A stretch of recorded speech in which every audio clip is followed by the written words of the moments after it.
we do have to also stop in time because the parking meter doesn't allow me to. regulation isn't always. Also, the parking meter is regulated. It's not informal. Okay. Well, we have heard strong statements. Allow me to summarize and simplify them.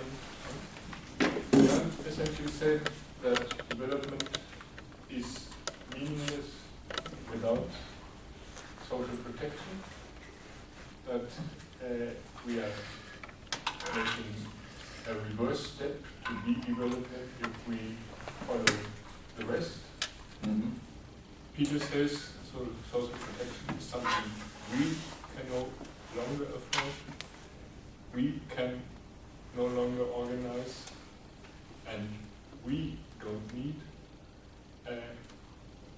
all of that, even more so in the case of poor countries who can afford it less, are able to organize it less efficiently, and probably also don't need it. Interestingly, both of them brought forward China as a case in point for their line of argumentation. Is that roughly an appropriate summary?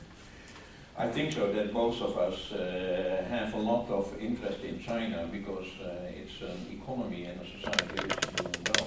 I would make another balance possibly, but okay. the basic idea. You will both get the opportunity to qualify your statements, but now the floor is open to any questions, positions, arguments to the speakers.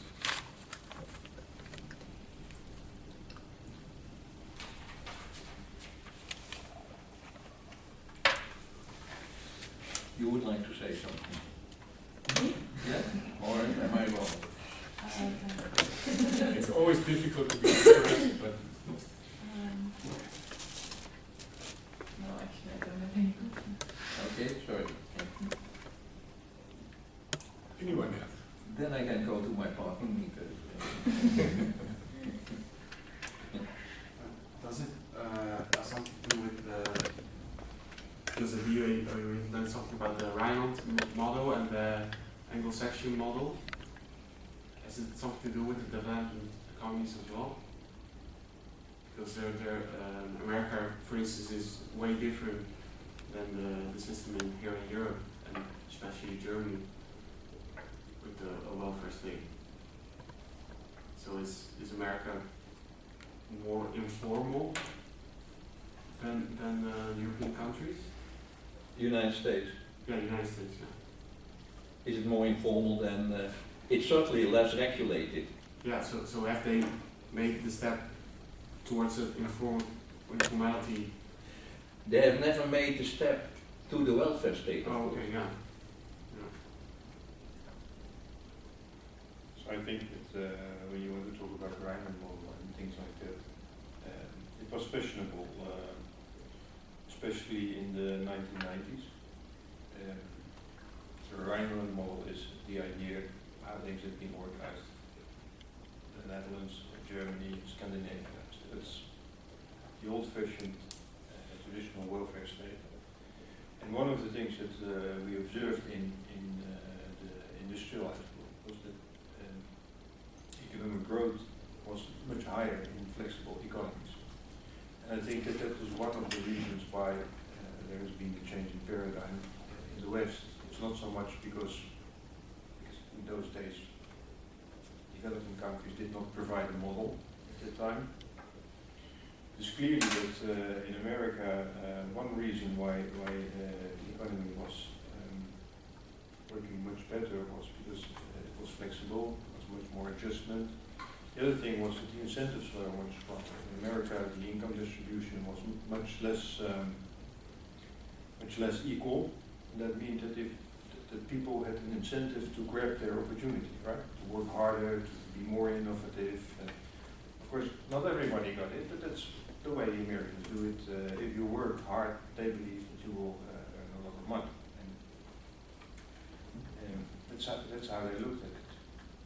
Now we have the crisis, right? And we've seen that there is also a problem with these markets. It's still the basic idea is that the problem does not stop between the US or the UK on the one side, the Anglo-Saxon model, or the Rhine. What we see is that there is a crisis in all the developed countries, and the only thing that, well, as far as we can believe the statistics, is that the adjustment and the restoration of growth is happening quicker in the United States than in Europe. The basic issue about the European crisis, which drags on, is that it is very difficult to operate within this highly regulated economy. So I would say that this distinction between the Rhineland model and the Anglo-Saxon model still is valid, and still shows that flexibility pays off. And that one reason why flexibility pays off in the United States is basically because they don't have the burden of the welfare state.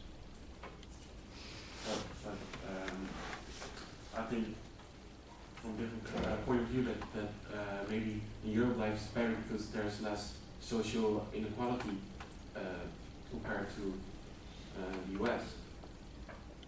So what's your point of view on that? Because you're basically saying that Anglo-Saxon model is more flexible, so it works better for the economy.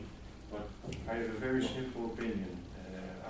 I'm not interested in whether I have an equal share in the cake as other people. I'm only interested in how big is my share of the cake, right? If the cake is bigger and I get a smaller share, okay with me.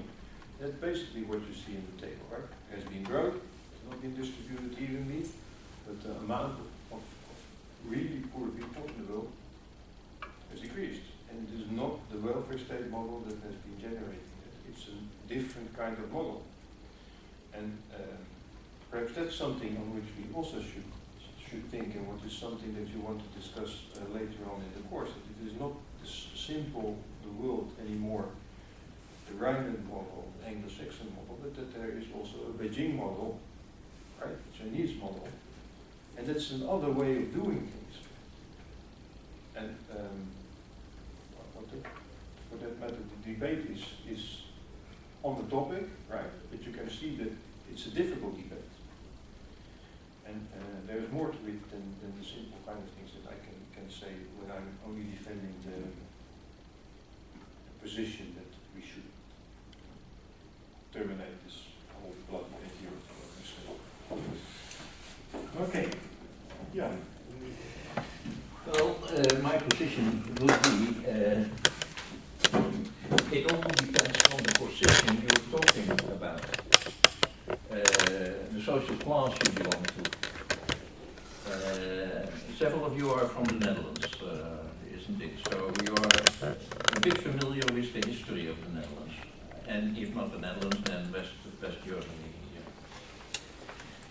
It would be very difficult to explain to the working class people in the Netherlands that they don't need a welfare state. They wouldn't accept that proposition, that they don't need a welfare state. And the ethos that if you work hard, you make progress, that can easily be falsified in so many cases. I've looked at people who work for 16 hours a day. I've met people who work for 16 hours a day. And I've met people who started working when they were 6 years old. They have been working hard in their life. They have made no progress. So the idea that if you work hard, that's a typical American image, but it need not be the correct one. Also in the United States, I don't know people who work harder than the minorities, than the Mexicans or the Puerto Ricans. And they don't have one job, they have 3 jobs. One during daytime, one during evening, and one during night. But it doesn't mean that they make progress.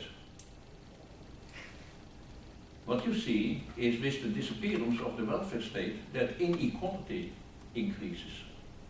We are not talking only about the welfare state. We are talking about the levels of acceptability of inequality. And inequality is back on the agenda.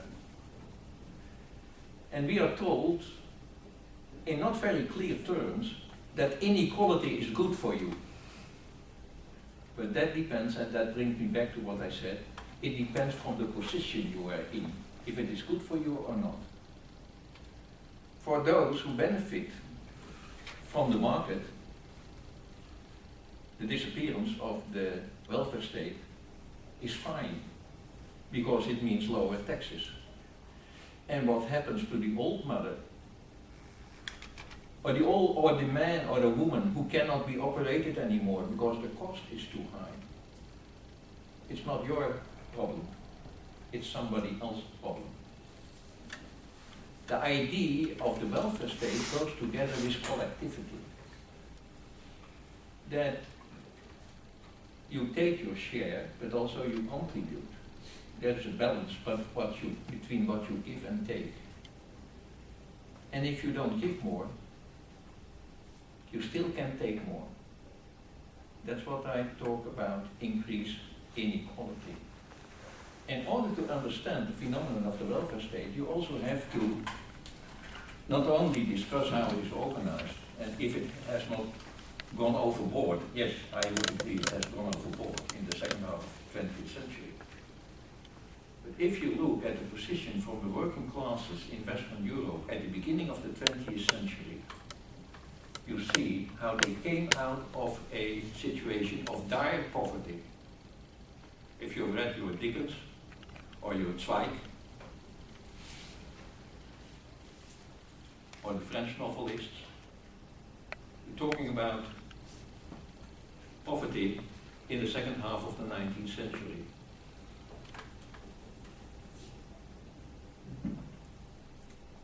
The poverty went away not only because people worked harder, because they got higher skilled. And they got higher skilled because they could go to school. They could invest in the quality of their labor power. And if you see the improvement in the working classes from the end of the 19th century onward, you also understand why the welfare state was introduced. The welfare state was not introduced as a kind of bonus of free consumerism. The welfare state was introduced to deal with the problem of health and failing health, and dying at too young an age. That were the problems. For that reason the welfare state was introduced. And it was introduced to increase the opportunities of people to go to school. Free education, yes. Free education. As I said, in the second half of the 20th century, that I would agree, the welfare state has gone overboard. We have lived beyond our means, but that has nothing to do with the essence of the welfare state. The welfare state is to protect and to secure your life, to make life more decent, more dignified, increasing the quality of human life for all, also decreasing the inequality. You can't sell to the working classes in the Netherlands that the welfare state has been a bad thing. It meant emancipation for them. It meant progress. It meant social mobility for their children. And all that is going now. Inequality is increasing. Yes, you can go to the university if you have the money for it. If you can afford to invest in your future. Are poor people willing to do that? They don't know how to do that. They wouldn't be able to spend money on education or even on health. So the idea that the welfare state has been a waste, you won't be able to sell that message to the people who have benefited from it. who had a stake in it, and who are now suspicious of a political class which tells them, no, you don't need a welfare state anymore. There is a deep suspicion of the political class. There is a deep suspicion of the political class among the electorate in the Western countries. And also it seems that the political class is groping in the dark. They don't know what to do, where to go, how to solve this crisis. One thing they've done, to bail out capital. That's very clear. To bail out capital at the cost of the public, at public cost. Capital has been bailed out, and labor has paid the price for that. And that's what you hear when you talk to working class people. They have the idea that they are made the victims of a crisis which they have not caused. To say that this is the outcome of the welfare state is not making the critical distinction between the essence of the welfare state, the basic protection, the basic security, and going overboard in a consumerism which was not preached by the welfare state, it was preached by the market. You buy more than you need. You buy things which you cannot afford. You pay prices for houses which are laughable. That was not done by the welfare state, that was done by the market, by the free market, the unfettered market. So, my sympathy is still with the welfare state and those who are in favor of protection and security, who are in favor of less inequality, who are in favor of controlling the economy in a way that not wild profits are being made. I'm in favor of public economy, public space, public institutions, public agency. There is nothing which is more attractive than a post office, where you go to buy stamps, to handle your forms, to fill them up, to hand them to the clerk, to bring your savings. They can be written up in the account book, and where the administration is done. Where is the post office? Where is the post office? And is what was being done by the post office, is that now being done more efficiently by banking corporation? Come on. Clients are turned away by the bank. When they come there with their question, I need a cover for writing a letter, I need a stamp. No, don't bother us. That custom is not attractive. I am in favor of public space, public agency, public institution, because that is also a meeting place for people belonging to different classes. It's a meeting place. It's more than just something where you buy or you sell something. The public space is a meeting place. Where is this public space in our society? But how In do the you want era to of organize it? privatization, sorry. How do you want to organize it? Yeah, just by market or I think because it's who possible. organized the post office, not the Yeah. market. Yeah, but it's not. You can't do that anymore. Because, But why not? But why not? Who is to know interested? interest. Who is interested in taking out the post office? Who is Yeah, interested in digital- taking out the railway station? If I go to my station in the place where I live, I can't buy a ticket there anymore. The- Where is the public space? Where has the public space This is a gone? little bit outdated, I think. Is it? Is it? Bad example. Is it? Because If it is outdated, you have to ask the question also why it has become outdated. Was it not efficient? It was not profitable in private terms, but it served a function. It dealt with problems people had, of sending a letter, of making a saving, of applying for some... that's what we do now still, but online. You do it online. A lot of people do it online. A lot of people do it online, and I'm not saying that everything that has happened is wrong. Social media and also the internet has taken over some of the functions of the post office. That's very clear, that's very true. But the public space has gone. And if you tell me that is outdated public space, It's online. you are just confirming what the reality is, but it doesn't mean that that reality is acceptable. No, just the reality has changed. It still exists, but in all the places. The reality has many faces. The reality is also what you want to see, and not only what you think you see. Can I ask Julia to come in before I hand over? I was just going to say, but then you maybe have to find a middle ground. You don't have to go all the way to one direction, because a lot of the things from the government prove to be inefficient and therefore not profitable. And that's how they were privatized in the first place. Do you think that the market is more efficient? The way the market is organized now, I think is it things more like efficient than the government? buying a Of course, ticket I at the am train talking station. about the responsible government which can be held accountable, also bureaucracies. And indeed, there are, if you allow too much space to a bureaucracy, it eats it all up. Yeah, that's And what it I was. loses its function. That's very Yeah. clear.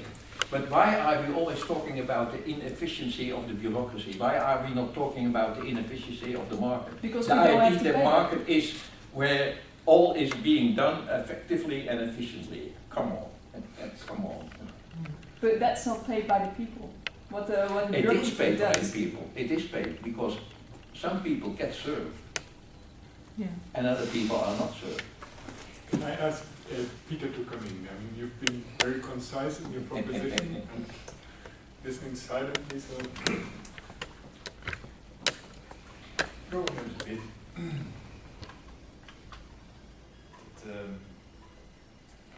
I ran out of arguments, you know. So let's turn it around. Let's see whether this welfare state makes sense. What we can do with it and why it is important. There's also a modern kind of argument. You don't need the post office to discuss the welfare state. What I've learned is that there is a reason for government and for public activity, because the market can do everything, right?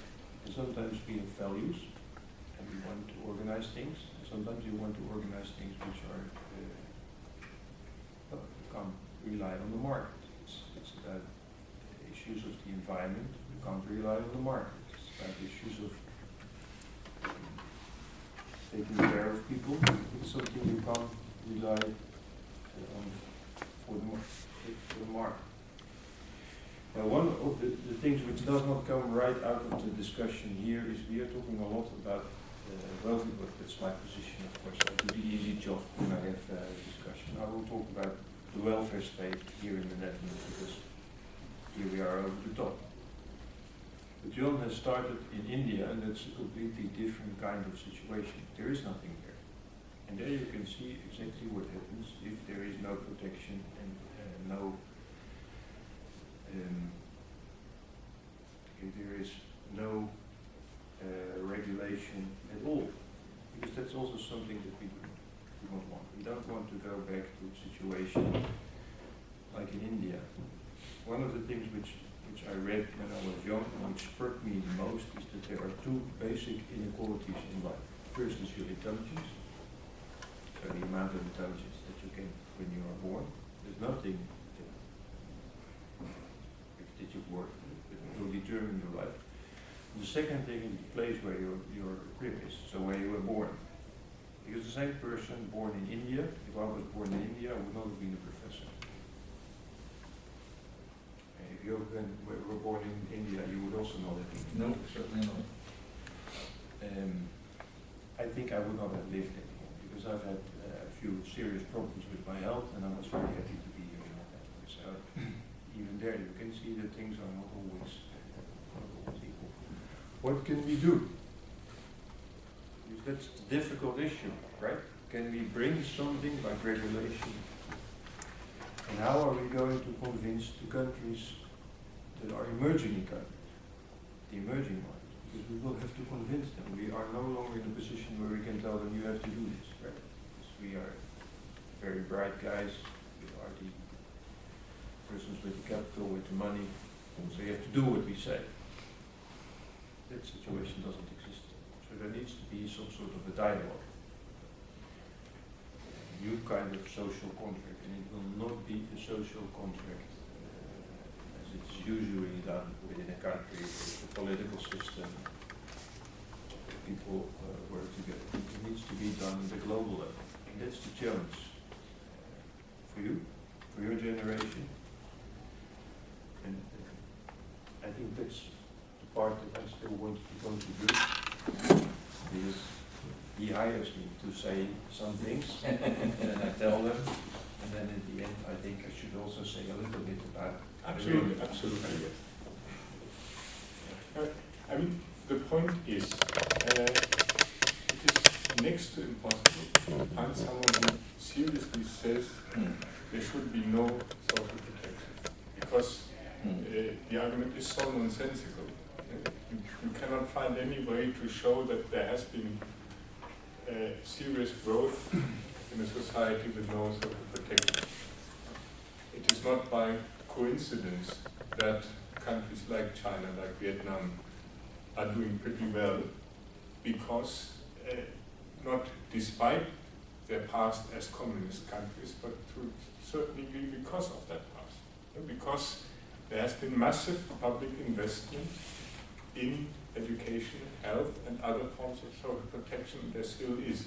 From that sense, I've been grossly unfair to Peter, but the purpose is to get that point very clear. This is not really about the market being wrong for everything. There's no question that privatization of the telephone system is a brilliant idea.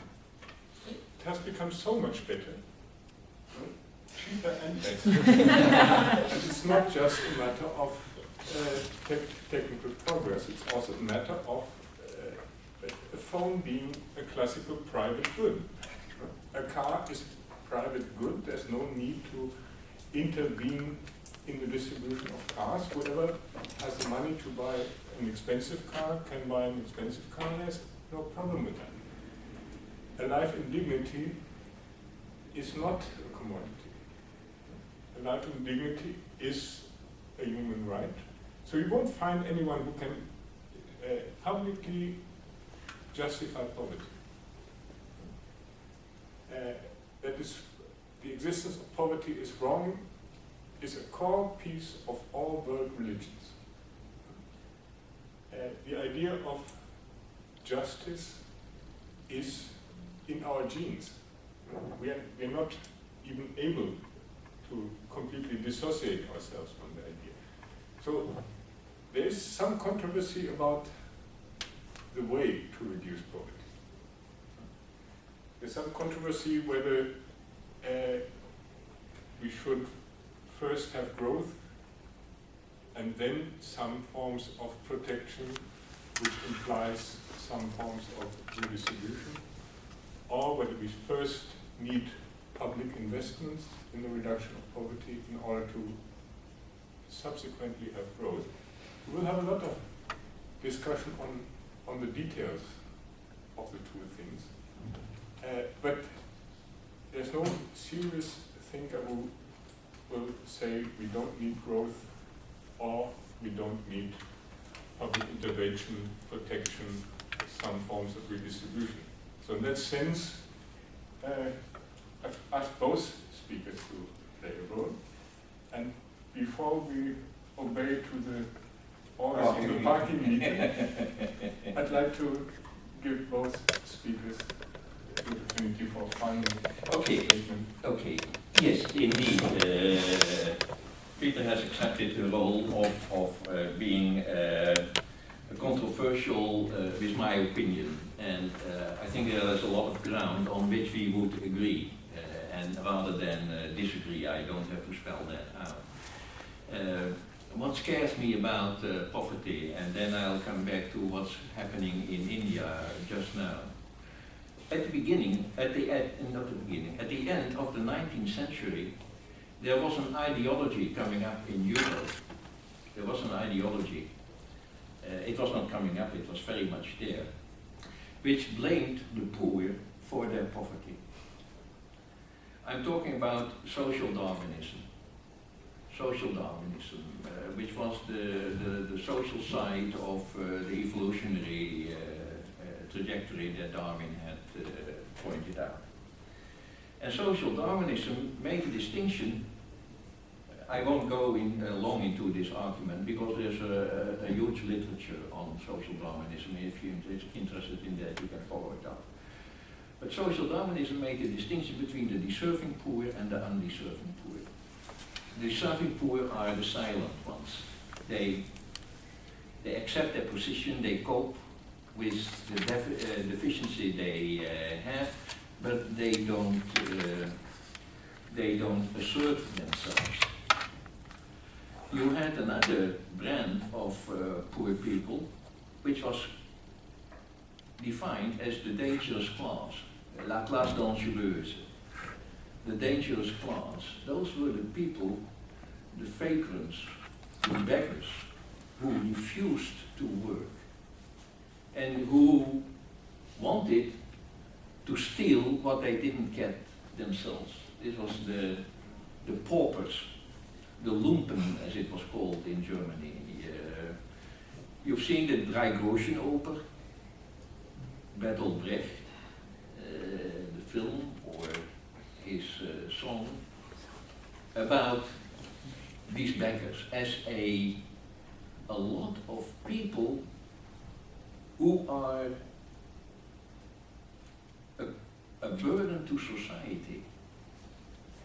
It's not society which is responsible for poverty, it's the poor who are responsible for their poverty. They are a burden, the poor are a burden to society.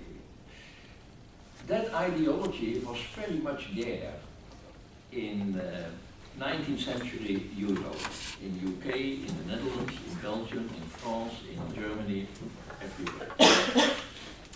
That ideology disappeared when the economy expanded, when economic growth took over, and the poor were also required as a workforce for the new economy, for the new jobs which came around in the industrial economy, in the urban economy, the urbanization and the process of industrialization. Also the poor were required, and they lost that stigma of a burden to society. The idea that the poor have to blame themselves for their poverty, that idea went, that disappeared in the welfare state. Now in India, and I'll be very brief, the rape cases, you know about that? Very recently. It's horrendous. It's horrendous. It's very, very criminal. And what does India do about it? India has not been very effective in handling that problem. When you read the Indian newspapers of today and yesterday, literally today and yesterday, you will see that a class is blamed for the gang rape. These are the lumpen who have come to the city, have no proper job, and they perpetrate these crimes. And indeed, if you see a photo of the men who have done this, they are living in slums, in the slums of Bombay, with which I'm very familiar. They have no proper job, they're in the informal economy, they are engaged in criminal activities, gambling, drinking, taking drugs. That class is blamed now for the gang rape. And the idea which you read about in the newspapers of today and yesterday in India is this class should not be there. Let's get rid of them. Let's drive them away from the cities. I'm going next month to India to do research in such a locality. I want to find out more about the people who are again considered to be a danger to society. You know, you take a few crimes and they are horrible. And the victims of those crimes are also middle class citizens. young women in the blossom of their life. So it's horrendous, this confrontation. And you see how a new climate of social Darwinism is coming up. A social Darwinism at the world level, where we point to the poor as a dangerous class. Instead of trying to dignify their life, to make their life a life of human quality, they are the outsiders, and they should remain the outsiders. They are the loser. And that's that's the scare I have about poverty, that they can't find jobs, proper jobs, they can't find regular income, which makes life decent and dignified, and they perpetrate these crimes. Class of the poor in the world economy at large. That's a very scary prospect. Message. You're lucky, because this is a very interesting time. You can learn an awful lot. I think you should not trust a lot of what has been written in the books, because the future looks a little bit different than the past where these books were written. For very long it has been a very easy, well understood world, and everything is changing rapidly. And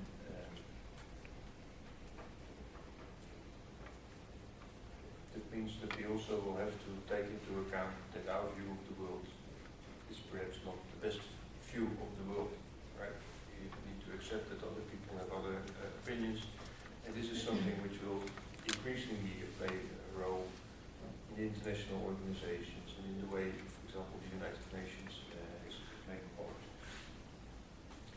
And we are at the junction in time, we are at a moment in time where we can do something special, because the welfare state has always been taking a look at the division of income within a country.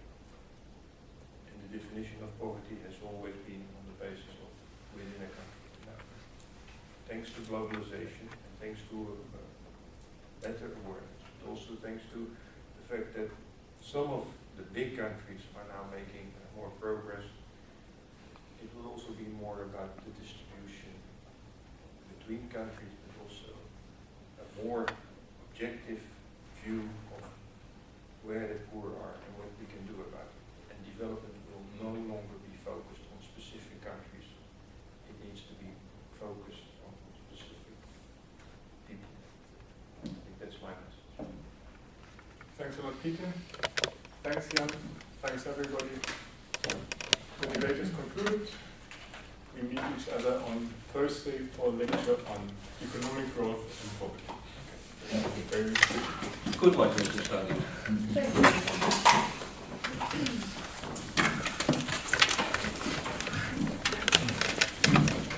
You mind if I...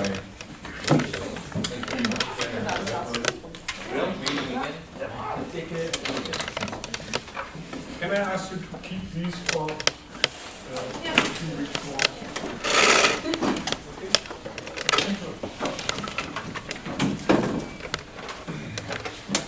Veel plezier. Ja, ook.